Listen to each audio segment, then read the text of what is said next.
এটা একটা স্বীকৃতি। অর্থাৎ তারেক রহমান যে প্রধানমন্ত্রী হলেন, প্রধানমন্ত্রী হিসাবে ডোনাল্ড ট্রাম্প বিশ্বের 1 নম্বর ক্ষমতাধর বা শক্তিধর দেশের প্রধান ডোনাল্ড ট্রাম্প এই স্বীকৃতি দেওয়ার মধ্য দিয়ে বলা যায় যে বিদেশের এই পর্যন্ত যতগুলো দেশ তারেক রহমানকে শুভেচ্ছা জানিয়েছেন, অভিনন্দন জানিয়েছেন, এটার মধ্য দিয়ে তার পরিপূর্ণতা লাভ করলো বা বলা যায় 16 কলা পূর্ণ হলো। এটা একটা বড় স্বীকৃতি বলা যায়। কিন্তু গুরুত্বপূর্ণ হলো যে তারেক রহমানকে আমন্ত্রণ জানিয়েছে ভারত এবং পাকিস্তান, উভয় দুটি দেশ। এখন কোন দেশ আগে সফর করবে এটা নিয়ে ইতিমধ্যে কূটনীতিক এবং রাজনৈতিক মহলে নানা রকম বিশ্লেষণ হচ্ছে। স্বাভাবিকভাবে শেখ হাসিনা যে রীতি, সেই রীতি চালু করেছে যে আগে ভারত, সবার আগে ভারত। এখন তারেক রহমান কি করবে? সবার আগে ভারত নাকি পাকিস্তান? কোন দেশ সফর দিয়ে তিনি বিদেশ সফর শুরু করবেন প্রধানমন্ত্রী হিসাবে, এটি দিকে সবার নজর। কেন গুরুত্বপূর্ণ বিষয়টি?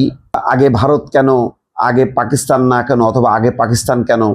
এর কারণ হলো এইটা দিয়ে সম্পর্কটা নির্ধারিত হয়, বা সম্পর্ক কোন দেশের সাথে কত গভীর, বা কোন দেশের সাথে ভবিষ্যতে বাংলাদেশ ঘনিষ্ঠভাবে কাজ করবে তার একটা মোটামুটি পরিমাপ করা হয়।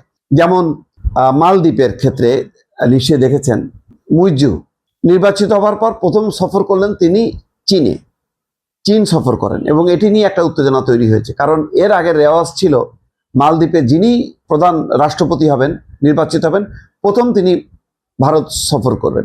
একইভাবে নেপাল বলি, শ্রীলঙ্কা বলি, ভুটান বলি, এটা একটা নিয়ম যে প্রথমেই তারা আগে ভারত সফর করেন। অর্থাৎ ভারত হচ্ছে এই অঞ্চলের বড় শক্তি, সেটা প্রমাণ করা হয়। কিন্তু এবারের বাংলাদেশের ক্ষেত্রে কি হবে?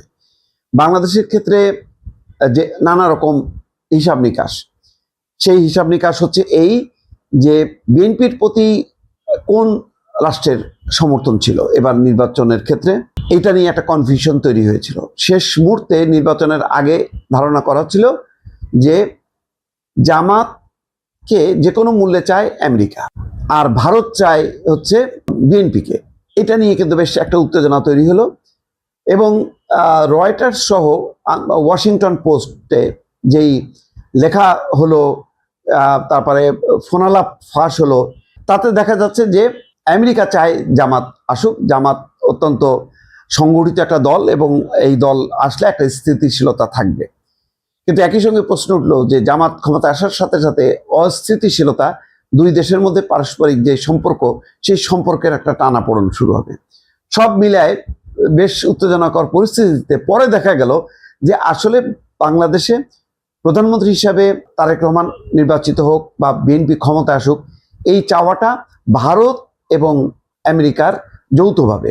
কারণ এই যৌথ শক্তি, একই সঙ্গে তারা চীনের বিরুদ্ধে। এখানে পাকিস্তানকে তারা কেউ গণ্য করছে না, কিন্তু চীনকে গণ্য করা হচ্ছে। বরাবর ভারত আগে বাংলাদেশের ঘনিষ্ঠ হলেও, শেখ হাসিনা ঘনিষ্ঠ হলেও, চীন কিন্তু সবসময় একটা প্রভাব ছিল। ওই প্রভাবটাও ডোনাল্ড ট্রাম্প সহ্য করছেন না। সেই কারণে খুব কৌশলগত কারণে ভারতের সাথে হঠাৎ করে দেখবেন যে বাণিজ্য চুক্তি হয়ে গেল, এবং তার যে ট্যারিফ প্রায় 19% নিয়ে আসলো, যেখানে 50-এর উপরে ছিল। তো এটাও ধারণা করা হয় যে ভারত এবং আমেরিকার এই বন্ধুত্ব একমাত্র কারণ হচ্ছে চীনকে ঠেকাও এবং বাংলাদেশকে কাছে রাখো। এবং বাংলাদেশের এই নির্বাচনের এইটা একটা ডিজাইন ছিল যে এই দুই দেশ যে কোনো মূল্যে হোক তারা সমর্থন দেবে, কিন্তু একটা ধোঁয়াশা তৈরি করে আসলে তারা একটা গেম খেললো। সেই গেমে এখন তারেক রহমান প্রধানমন্ত্রী হলেন বা বিএনপি নির্বাচিত হলেন, অবশ্যই জনগণের ভোটেই নির্বাচিত হয়েছেন, এবং একটু বিলম্বে হলেও ডোনাল্ড ট্রাম্প অভিনন্দন জানানোর মধ্য দিয়ে এক ধরনের স্বীকৃতি দেওয়া হলো। এখন নিশ্চয়ই ভূ রাজনীতি, এই যে পরিবর্তনটা বা এই সমর্থনটা, এটা নানাভাবে এখন বিশ্লেষণ চলবে দর্শক।